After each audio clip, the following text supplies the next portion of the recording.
여러분 안녕하세요. 광주교육대학교 교육학과 교수 박남기입니다. 오늘은 교육법의 네 번째 강의입니다. 학생의 지위와 인권 보호에 관한 부분입니다. 과거에는 학생의 인권이 거의 많이 침해되는 경우가 있었습니다. 그러나 이제 학생의 인권을 강조하다 보니까 오히려 학생들이 교사의 인권을 존중하지 않는 이런 또 부작용이 생겨나고 있는데, 이러한 양극단을 오고 가면서 아마 새로운 정반 합이 만들어지리라 기대를 합니다. 그래서 앞 시간에 교권에 대해서 공부를 했고요. 이번 시간에는 학생의 인권, 지위에 대한 공부를 같이 해보겠습니다. 이 학생 권리와 관해서는 학생의 권리와 의무, 그 다음에 학생 인권 보호 관련 법제는 뭐가 있는지, 그 다음에 세 번째로 학생의 징계와 처벌에 관한 것이 들어있고요. 마지막으로 조금 학생 지위 인권 보호하고는 거리가 있는 것 같지만 학생의 권리에 관한 거여서 선행교육 규제법, 학원 보습에 관한 것, 이렇게 크게 네 가지로 나누어서 짧게 여러분과 살펴보도록 하겠습니다. 우리 현행법상으로 이 학생의 권리에 관한 부분은 지금 평생학습권, 그 다음에 자치활동 보장권, 학교 운영의 참여권, 학생이 학교 운영에 참여할 권리가 보장되어 있습니다. 학교 교육 과정에서의 기본적 인권을 보장받을 수 있게 되어 있고요. 또 안전도 보장받을 수 있도록 현재 학교 안전사고 예방 및 보상법이 만들어졌습니다. 이 내용을 우리 교재 이것을 가지고서 좀 살펴보면요. 교재에 보면 이렇게 되어 있습니다. 교육기본법 및 초중등 교육법상의 학생의 권리, 그래서 학습권, 학습자 인권, 고교학과 선택, 자치활동 보장, 학교 운영 참여, 인권 보장, 그 다음에 안전 보장, 이런 내용들이 쭉 들어있는데요. 이런 내용들은 이런 게 있구나 하면서 한번 읽어보고 이해하면 될 것으로 생각합니다. 읽고 이해하기 어려운 부분은 아니기 때문에 그냥 넘어가겠습니다. 그 다음에 이제 우리가 볼 수 있는 것이 학생의 의무에 관한 것입니다. 이 학생의 의무에 관한 부분은 학습자로서의 윤리의식 확립 의무가 있고요. 학교 규칙 준수 의무, 교원의 교육 연구활동 방해 및 학내 질서 문란 행위 금지, 이건 이제 광주에 있는 학생 인권조례에 나와 있는 거고요. 그 다음에 교육 당사자의 권리와 의무 행사에 따른 학생의 의무에 관한 것이 초중등 교육법 제13조에도 규정이 되어 있습니다. 그러면 거기에 대해서 한번 여러분들하고 같이 보도록 하겠습니다. 여러분 이 법을 한번 찾아볼게요. 교육기본법 교육기본법, 네, 여기 있네요. 교육기본법 제12조 상항 3항인데 12조 3항에 오면 이렇게 되어 있습니다. 네, 이걸 같이 여러분 볼게요. 제12조 3항입니다. 12조 3항에 오면 학생은 학습자로서의 윤리의식을 확립하고 규칙을 준수하고 교원의 교육 연구 활동을 학내의 방해하거나 학내의 질서를 문란하게 해서는 안 된다, 이렇게 되어 있습니다.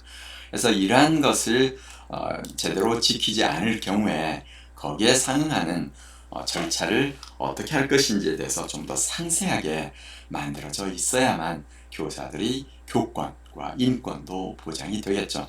아직은 이 부분이 일부 미진하다 보니까요. 현재 교사들이 수업을 방해하는 학생들 한두 명으로 인해서 교사의 수업권이 침해되고, 그러나 그들을 어찌 처리하지 못하는 그런 어려운 상황이 진행되고 있습니다. 아마 이제 이런 상황이 진행되면서 교직단체와 교사들이 지속적으로 이의를 제기하고 또 노력을 하면 거기에 상응하는 보다 상세한 지침이 마련되리라 생각합니다. 그러나 현재까지는 이걸 교사 개인의 책임에 맡겨주고 있는 안타까운 상황이 진행되고 있다, 이렇게 여러분에게 이야기할 수가 있습니다. 그 다음에 두 번째, 학교 규칙 준수 의무는 초중등교육법 제18조 1항에가 또 나와 있습니다. 어디 초중등교육법을 내가 없애버렸네요. 그러면 다시 초중등교육법을 한번 불러와 보겠습니다. 초중등교육법의 18조 1항을 같이 한번 볼까요? 초중등교육법. 네, 초중등교육법의 제18조 1항을 여러분하고 같이 한번 봐보겠습니다. 본문에서 18조로 내려가서 18조 1항 보면은 학생의 징계 그러는데 18조의 1항에서 학교의 장은 교육을 위하여 징계하거나 방법으로 지도할 수 있다 이렇게 되어 있는데 여기에 이 내용이 지금 초중등교육법 18조 1항으로 되어 있는데 이게 지금 약간 차이가 있네요. 지금 초중등교육법 18조 1항은 학생의 징계에 관한 것입니다. 그래서 이 내용은 이상은 아닌 것 같습니다. 그 다음에 여기에 지금 18조 1항을 본 김에 여기 보면 이제 필요할 때 징계하고 지도할 수가 있다. 근데 여기 뭐라고 되어 있어요? 아까 얘기했던 것처럼 단 의무 교육을 받고 있는 학생은 퇴학시킬 수가 없다. 그래서 고등학생은 퇴학시킬 수 있지만 중고등학생은 퇴학시킬 수가 없고요. 또 여기에 보면 징계를 할 때 보호자, 학생과 보호자에게 의견 진술 기회를 주어야 한다. 이렇게 되어 있습니다. 그리고 이제 징계를 받으면 학생들은 재심 청구권도 있고요. 또 여기에 시도 학생 징계 조정위원회도 설치되어 있고 이런 것들을 볼 수가 있습니다. 다시 이 내용으로 가면 이게 이제 뒷내용인데 벌써 오게 되어 있네요. 그 다음에 교육 당사자의 권리와 의무 행사에 따른 학생의 의무, 이것은 초중등교육법 제13조로 되어 있는데요. 한번 가볼까요? 여기에서도 지금 이게 지금 그 사이에 내용이 약간 변경이 있는 것 같습니다. 그냥 지나갈게요. 그 다음에 이제 학생의 여기에 보면 인권보호 관련 법제 그렇게 되어 있는데 이 초중등교육법, 헌법과 국제인권조약에 명시된 학생의 인권이 우리 초중등교육법에도 그대로 살아 있습니다. 그래서 이 학생의 인권 보호에 관해서 여기 보면 기본적으로 여기 책에 나와 있는 것처럼 되어 있고요. 그 다음에 학생 인권 조례가 지금 만들어지고 있는데요. 교육기본법, 우리 교재 내용을 볼까요? 교육기본법과 초중등교육법이 이런 학생 인권 보장 정신을 구체화하고 있는 자치법이다 이렇게 돼 있어요. 그러니까 학생 인권 조례는 그것을 구체화하는 거죠. 그래서 현재 5곳에서 제정되어 있고요.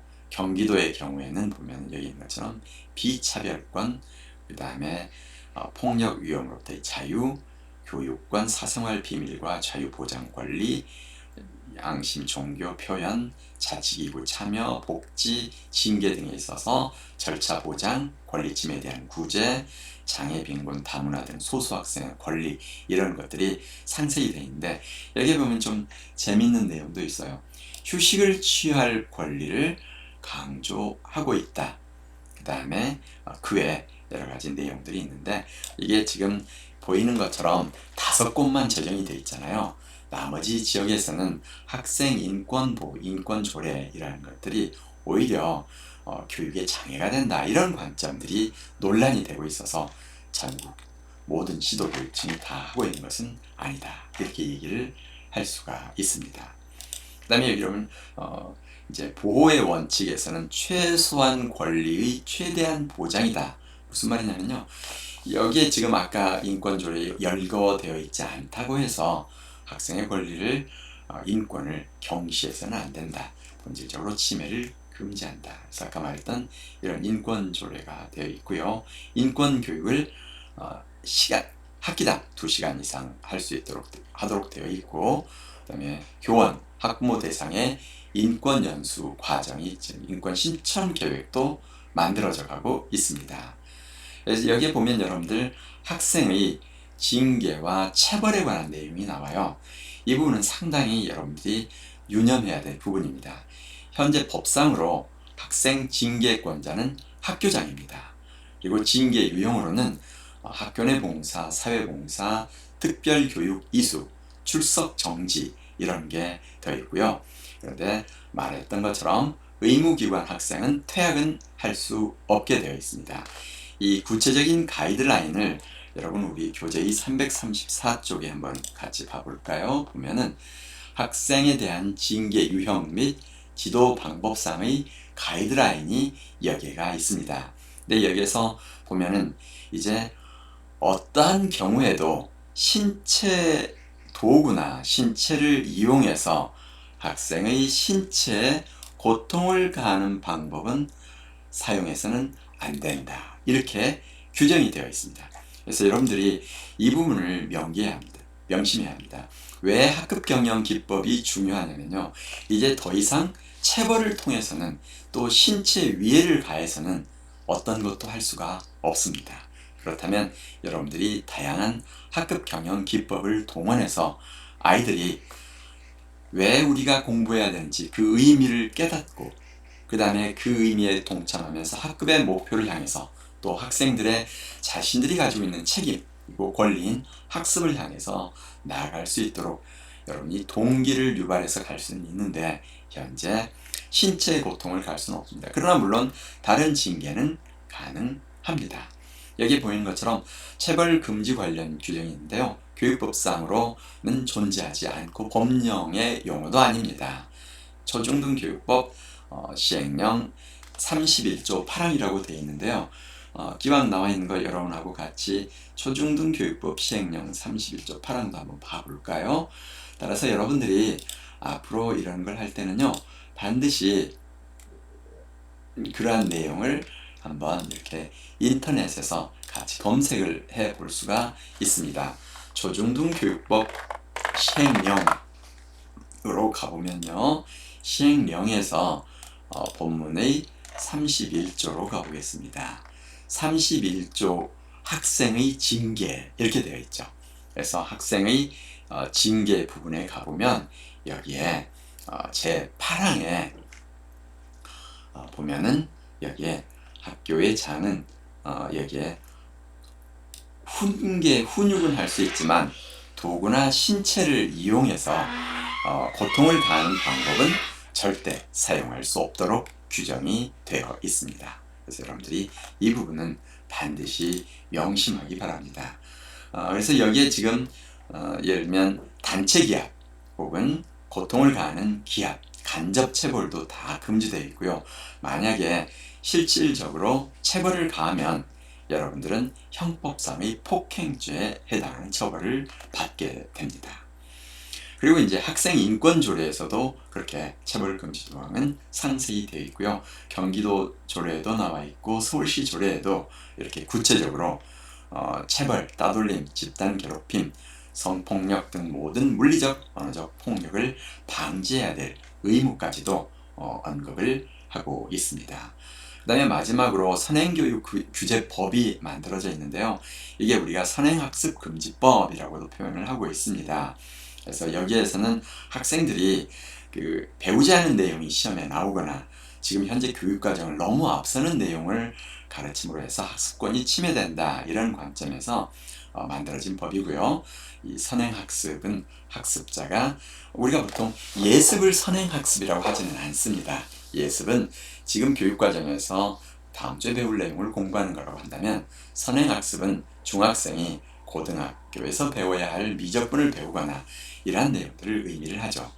그래서 또 교사는 교육과정 범위 내에서 가르치고 평가해야 될 책임이 있다. 이것 때문에 교사를 낸 시험 문제가 이 선행학습 금지법에 위반되는 경우에 또 거기에 따른 처벌을 받게 되어 있습니다.